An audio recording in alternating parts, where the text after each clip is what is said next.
Chapter 494, Stolen Information. The looming dark clouds over Trier had vanished, replaced by the glow of the crimson moonlight that bathed every nook and cranny of the city, casting reflections in the calf-deep puddles below. On the rooftop of an unknown building, Lumion and Franca materialized at the edge. Before them, Magician hovered in the void, accompanied by a stack of items. Jenna and Anthony, encased in what seemed like dark glass, fixated their gazes elsewhere. Without prompting from Lumion, Magician let out a weary sigh and divulged, "Medici has ascended once again to King of Angels. Once hailed as the most formidable conspirer, he has returned. The Red Angel who once served the ancient sun god and met his demise at the hands of the Blood Emperor, Medici." Lumion's reaction was a mix of surprise and inevitability. How could the Angel of the Hunter Pathway not be entangled in the affairs of the Sauron family secrets and Fourth Epic Trier? The existence of Albus Medici was irrefutable proof. Lumion, previously under the impression that the clandestine nature of the hostel, ritual, and its premature commencement had prevented the Red Angel from exacting influence, now realized Medici was apparently the ultimate victor. Madame Magician, in a relatively composed manner, chuckled and remarked, "No need for the latter half of that statement. It makes it sound like you're provoking him, especially with the Blood Emperor's aura mark still imprinted on your right hand." Franca, having heard Lumion's mention of the Medici family, inquired out of curiosity, "What did the Red Angel do?" As she spoke, her eyes flitted towards Jenna and Anthony, only to realize they were oblivious to the conversation with Madame Magician, as if trapped in another dimension. Behind Franca, the water that had pooled on the rooftop began its gradual retreat, the drain's sloshing sounds echoing. Magician sighed. When the Einhorn family's angel, the powerhouses of the Iron and Blood Cross Order, and the sealed artifacts, along with the unique powers of the Fourth Epic Trier, were on the brink of killing the out-of-control Vermanda Sauron, he seized the moment to terminate the entire battle and acquire the sequence one Beyonder characteristic. The blood-colored sky and the fiery rain you witnessed were the aftermath of his return as a king of angels in Fourth Epic Trier. That explains it.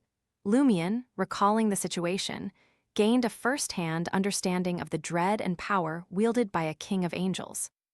At that moment, his feet were bare, lacking shoes and socks, the consequence of being transported to the painted world while asleep. The painted footwear he later wore was evidently short-lived.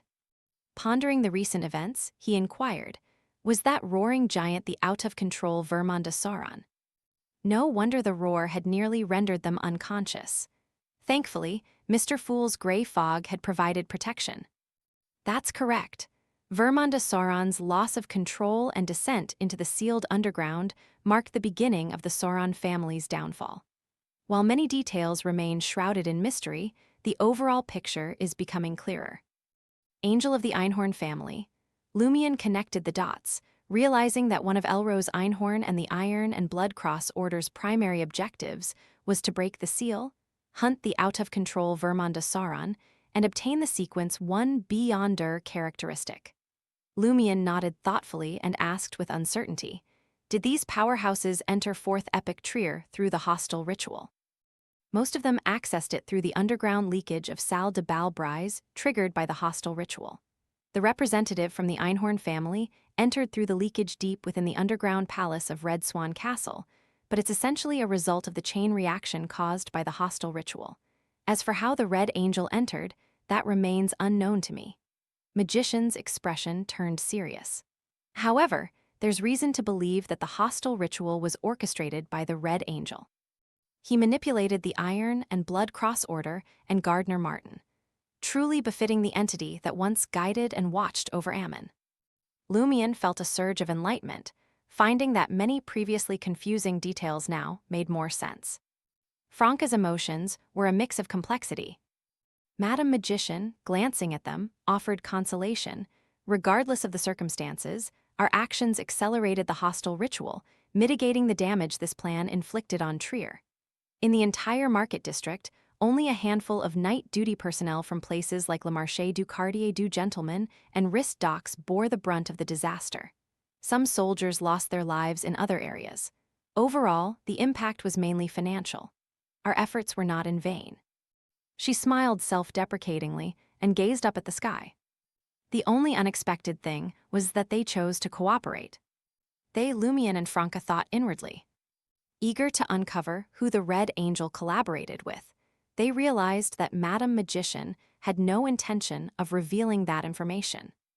The lady's eyes traveled over the silver-white full-body armor, Gardner Martin's remains, and the items Jenna had discarded during the battle. She smiled and offered, "I'll assist you in handling the corresponding corruption and throw in specific usage information as a bonus for this mission. By the way, I recommend you temporarily overlook the corruption on the bone flute. It can produce peculiar effects. With Gardner Martin's Beyonder characteristics, you don't necessarily need Phillips. Plus, your unique attributes can effectively counteract the negative effects of the bone flute." The last sentence was directed at Lumion. Observing Lumion's nod, Magician continued, "This wooden box serves as an under-the-table transaction. It's not meant for combat, but it can resolve many issues that violence can't under specific circumstances. I'll jot down the details and have the messenger send them over." The mirror fragments left behind by Mirror Gardener are closely tied to the special mirror world in 4th Epic Trier. My intuition suggests it might be linked to the current state of the primordial demoness. As for this armor, it's quite special. Wearing it will lead to some fortuitous encounters. Heh, ever thought of transforming into a beautiful woman or a handsome lad 4 to 5 meters tall? After playfully providing basic information about the various items, Magician nodded slightly and added, "Once I'm done, I'll send them back along with the information, and you'll receive an official reward. 7 of Wands, it's time for you to leave Trier for a while. The Iron and Blood Cross Orders mission has concluded. Your only task is to inform that mister. I'm confident he'll comprehend and accept it." Recalling his involvement in 2 consecutive catastrophes in Trier, Lumion concisely acknowledged and stated, "I share the same sentiment. I intend to track down the remaining April Fool's members." Magician shifted her attention to Franca. "Your next steps will hinge on the demoness sex reaction. Remember to report to your major arcana card holder when the time comes." After Franca acknowledged, Magician glanced at Anthony and Jenna. "When the aftershocks settle, inquire if they'd like to draw a minor arcana card and join the tarot club. If they decline, don't push it. I'll ensure they keep it a secret." Franca asked cheerfully, "Will they become minor arcana card holders under you?" Magician smiled. "Not necessarily, it's a matter of fate." Addressing Lumion, she advised, "No need to rush your departure. You can lay low for a few days. Head back to Auberge du Coq Doré for now. I sense a fortuitous encounter of fate awaits you there." Fortuitous encounter of fate? Lumion was puzzled, but it was evident that Madame Magician had no intention of providing specifics. Perhaps she had glimpsed something, but not the full details. In the next moment, Madame Magician and the objects around her dissolved into starlight and disappeared. "How surreal," Franca remarked genuinely. Turning to Lumion with a pensive expression, she mused, "Do you think Madame Magician might be the angel of stars from the Church's Bible?" "No way," Lumion instinctively responded before sinking into contemplation. Rue Anarchy, Auberge du Coq Doré. As Lumion ascended to the 2nd floor, he noticed a figure crouched outside his door.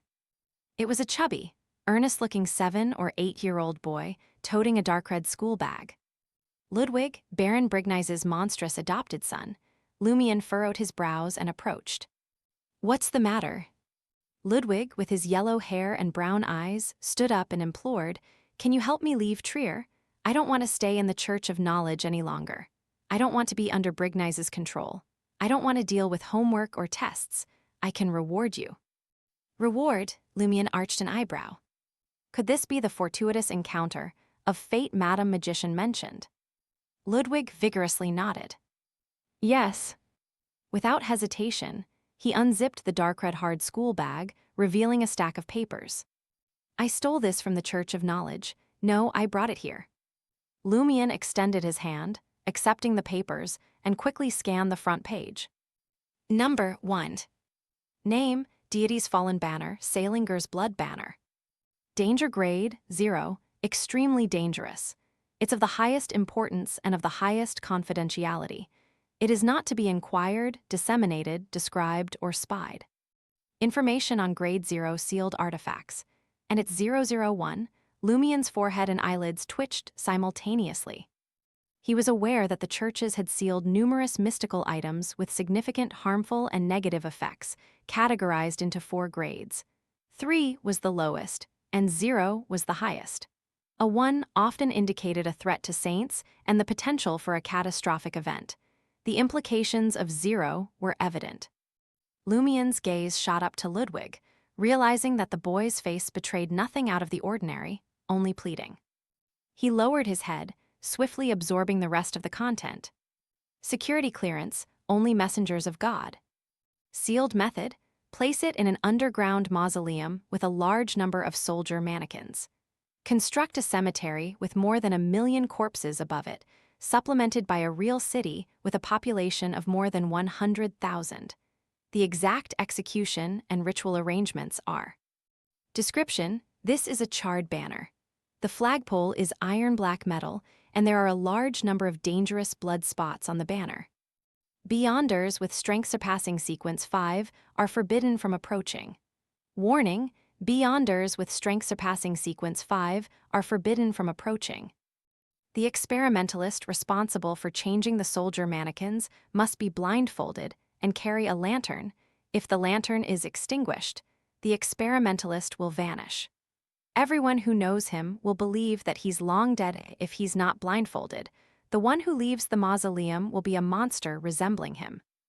The city of exiles, Morora, on the surface, often encounters extreme weather, including but not limited to hurricanes, torrential rain, earthquakes, and volcanic eruptions. There were originally no volcanoes around Morora. The inhabitants of Morora are unusually belligerent. There are numerous duels with fatal casualties every day, and protests and riots occur more than 6 times a year. The residents of Morora have no intention of leaving the city, at any moment. According to ancient texts, it has witnessed the demise of at least 2 true gods. Damn it, can I even read this? The more Lumien read, the more alarmed he became. He looked at Ludwig in bewilderment and questioned once more, "Did you really steal it? Could information of this gravity be stolen so easily?" Ludwig, looking like a child, wanted to retort, but he nodded sincerely. "Yes." Frowning at the boy, Lumien fell into a profound silence. End of volume, Conspirer.